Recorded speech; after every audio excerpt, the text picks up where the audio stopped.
Salut!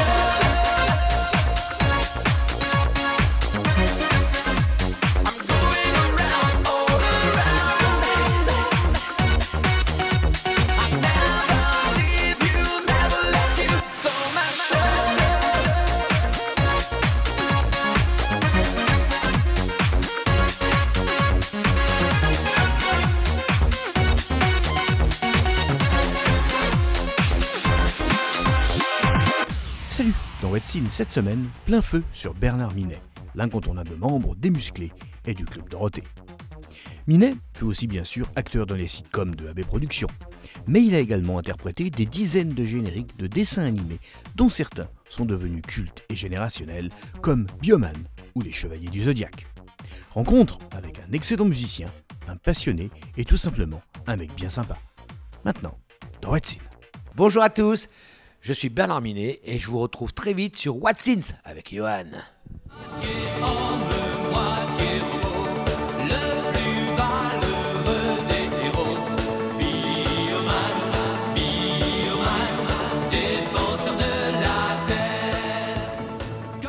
Là-bas, c'est vrai, d'ailleurs les Musclés, nous étions 5 musiciens professionnels, c'est-à-dire que nous avons choisi, c'était notre profession et on travaillait pas mal parce que d'abord il y avait beaucoup de travail à cette époque-là et on avait compté une fois qu'à nous 5, Johan, on avait accompagné 50 vedettes en tout, c'est pas mal. Et il y avait des grands noms, oui, tu l'as cité, Monsieur Aznavour bien sûr, moi je travaillais avec Nicole Croisy, Eric des Musclés a collaboré longtemps pour Johnny Hallyday. Je l'ai eu tout à l'heure justement, il a fait des arrangements à Nashville pour lui. Et René, le saxophone, malheureusement disparu aussi, a travaillé lui près de 12 ou 15 ans avec lui. Et René, ça a été en fait le premier saxo rock, tu vois, qu'on a connu en France. Héros de l'avenir.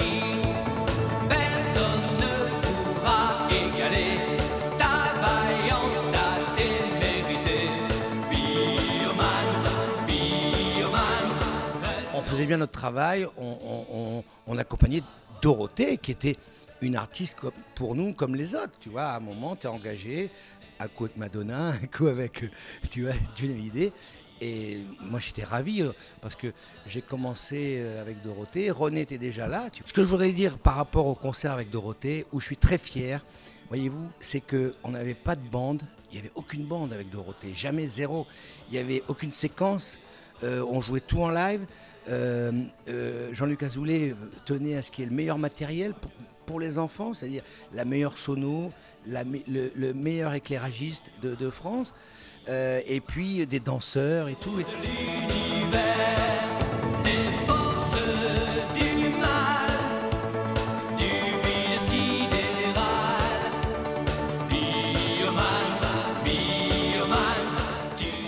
C'est incroyable. Alors pour revenir aux Musclés, effectivement, on a eu une belle surprise de la part du nouvel AB, je vais dire, parce que tu sais que l'ancien AB a vendu. Et cette équipe qui a pris le truc, eh ben, ils ont eu envie de faire des compiles essentiels, et pour les Musclés, et pour moi. Alors celle des Musclés, je crois qu'il y a à peu près 35 titres, avec des inédits, des titres sympas. Et puis moi, ils ont fait 3 CD aussi, avec 76 titres. Alors j'étais surpris. Il y a vraiment, on part de à peu près de 1985 où je faisais des covers pour Jean-Luc Azoulay et Gérard Salès. Et après j'ai fait mon premier générique original, comme on dit, tu sais. En 86, c'était Go Go Bo, Go Go Bo. Les justiciers de fer, go go bo, na na na na na na. Et voilà, avec ce titre-là, j'ai fait une télé même, Croque Vacances, avec Claude Pierrard. Et donc, il savait que j'étais batteur-chanteur. Et si tu veux, il me faisait faire des covers. C'est comme ça peut-être qu'il a un peu testé. Donc le cover était à l'époque, surtout pour les dessins animés, c'était une chose courante et une chose tout à fait légale et une chose tout à fait... Voilà, Et puis après, quand ils ont eu l'antenne, eh ben là, il m'a appelé, il m'a fait chanter, avant l'antenne, tu vois, en août 87, il m'a fait chanter une quinzaine de génériques.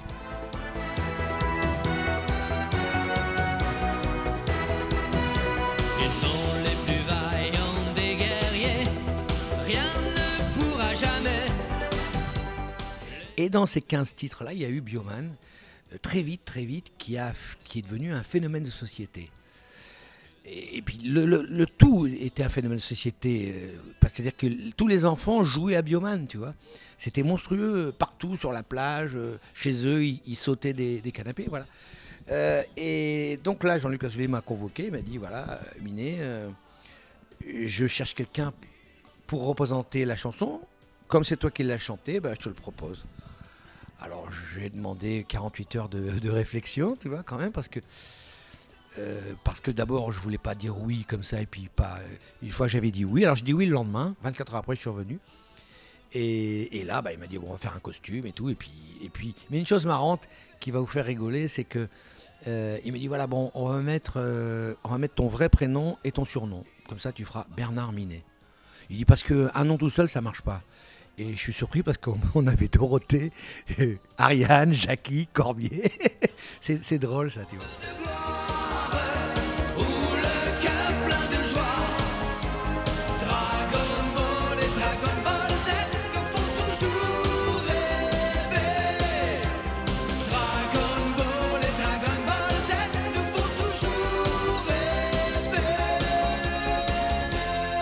Savoir qu'ils ont bien travaillé quand même, AB Productions.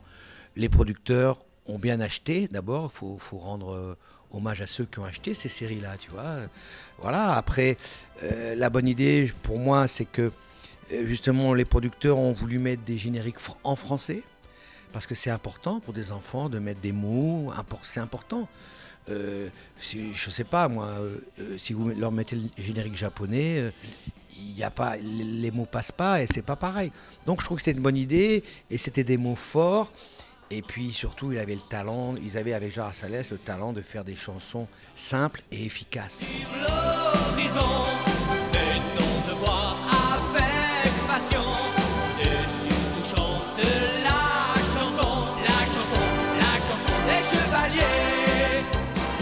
Pourquoi une nostalgie ? Parce que je crois qu'on se rend compte que c'était pas une escroquerie, que c'était du vrai travail et fait avec l'amour du public, tu vois.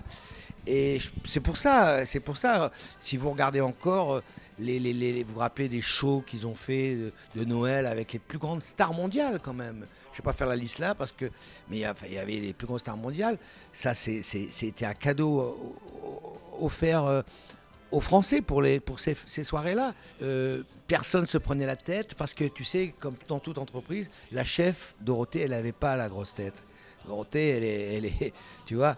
Donc personne, tu penses bien qu'on va pas s'amuser à avoir la grosse tête. Personne n'avait la grosse tête. Et voilà, ça se passait très bien et ça a duré 10 ans. En tout cas, le club Dorothée, parce que faut pas oublier que Dorothée et Jackie et Ariane et Corbier, avant, avaient fait Récré à deux pendant aussi longtemps.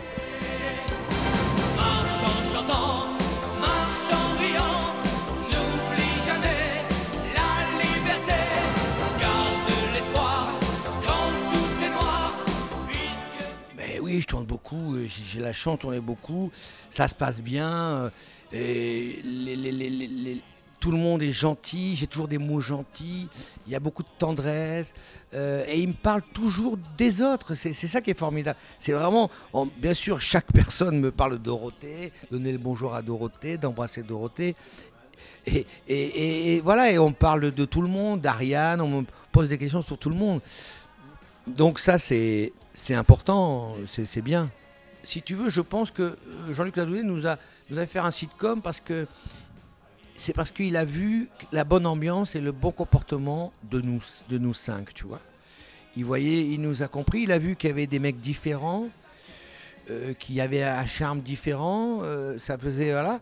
Et parce que ce qui est rigolo, c'est que à aucun moment il nous a dit, ou il m'a dit, voilà, il faudrait prendre un bassiste, mais il faudrait qu'il fasse un peu, tu vois, qu'il soit bon comédien, enfin, qu'il soit habile. Enfin, non, il n'y a jamais eu ça s'est fait naturellement, tu vois, avoir les vannes qu'on se faisait dans le car, en tournée, donc il nous observait en tournée. Ben oui, c'était des musiciens. En fait, c'est des musiciens. Tu sais, les musiciens sont des épicuriens, des jouisseurs. Donc, il a perçu ça et on a eu beaucoup de chance qu'il nous fasse faire ce truc. Beaucoup de chance. Bioman, tu sauras les briser.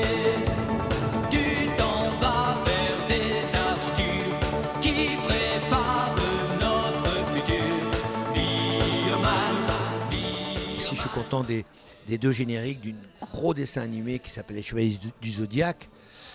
Donc ça, c'est très important. Je suis content aussi d'avoir fait... Là, dans cette compile, par exemple, vous verrez, il y a un morceau qui s'appelle Dragon Scat. C'était à l'époque du Scatman, voilà. On a voulu faire avec l'ingénieur du son et puis Gérard Salès à l'époque, on a fait un morceau comme ça et avec des samples, on avait mis des samples de Dragon Ball et voilà. Mais c'est bien, je suis fier. Il y a ça, il y a tout ça à écouter. Il y a des titres qui sont pas très connus. Et puis il y a quand même Goldorak qui est quand même le dernier générique de Goldorak.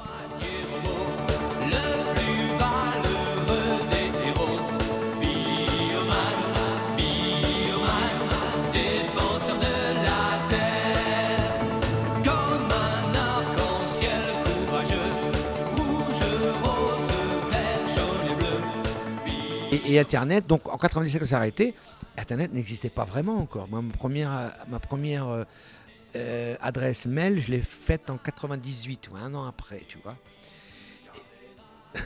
Oui, voilà, Club Internet, exactement. Et donc c'est vrai que ça a été un média pour nous incroyable, parce que c'est pour la transmission justement. Parce que tu vois, la force pour nous, je pense, c'est que tu regardes ton fils regarde la vidéo, et là, sur les côtés, il y a la fenêtre, il y a tous les autres titres. Et là, forcément, il y a un titre qui lui parle, comme tu dis, tu as prononcé Pokémon. Ah, ben il y a Pokémon, ils écoutent. Mais tu vois, ça, c'est la chance d'Internet. Voilà.